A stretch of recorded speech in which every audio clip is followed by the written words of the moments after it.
दोस्तों अपना कॉक लेकर रेडी हो जाए।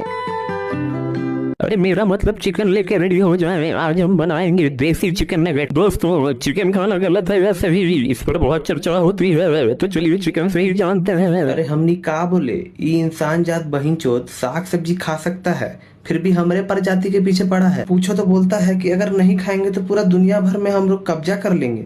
अरे साला, हम लोग के दिन भर चुदम चुदाइये करते हैं। अरे उसकी बात का बुरा मत मानिए दोस्तों, भोजन से नाराज नहीं हुआ करते। कौन ची है हो, बढ़िया लगा है।